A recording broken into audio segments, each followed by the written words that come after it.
Hello বন্ধুরা, কেমন আছো সবাই? আশা করছি সবাই ভালো আছো। আজকে আমি আমার আরেকটা রেসিপি নিয়ে এসেছি, লুচি আর পায়েস।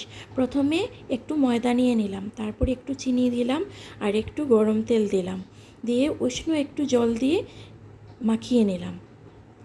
ভালো করে মাখিয়ে 5 মিনিট বিশ্রামের জন্য রেখে দিলাম। তারপরে লুচি চালগুলোকে একটু ভেজে নিলাম, ভেজে ঘি মাখিয়ে রেখে দিলাম লুচি চালগুলোর মধ্যে। তারপর কড়াইয়ের মধ্যে ফুল ফ্যাট মিল্ক নিয়ে ভালো করে ঘন করে নিলাম। তারপরে লুচি চালগুলো এড করে দিলাম, ভালো করে নাড়িয়ে চাড়িয়ে একটু হওয়ার জন্য রেখে দিলাম। তারপরে লুচিগুলো আবার বেলতে শুরু করে দিলাম। তারপরে পায়েসগুলো হয়ে এলে একটু ঠান্ডা হলে উপর থেকে চিনি দিয়ে আর কিশমিশ দিয়ে নামিয়ে নিলাম।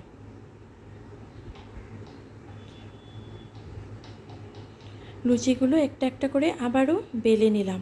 তারপরে লুচিগুলো ভাজতে শুরু করে দিলাম। বন্ধুরা, তোমাদের যদি আমার এই রেসিপিটা ভালো লেগে থাকে তাহলে like, comment, share and subscribe অবশ্যই করো।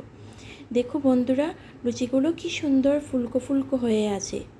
কে কে খেতে ভালোবাসো আমাকে অবশ্যই কমেন্ট করে জানাবে।